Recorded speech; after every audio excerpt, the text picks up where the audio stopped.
In this video, I'm going to show you how you can create unlimited TikTok accounts without providing your original email address or phone number. Therefore, without wasting any of your time, let's jump to the video. As you can see that I'm on the sign up page of TikTok. So click on this option that says use your phone or email.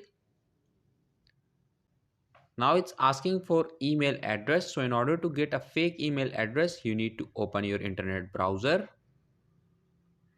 And in the search bar type tempmail, tempmail. Click on this first link. Now it's saying that your temporary email address is loading, so please wait for a few moments. Once the email address is created, click on this copy option and go back to TikTok. Paste the new email address here and then click on next.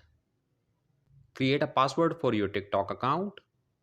And once you have created the password, click on next.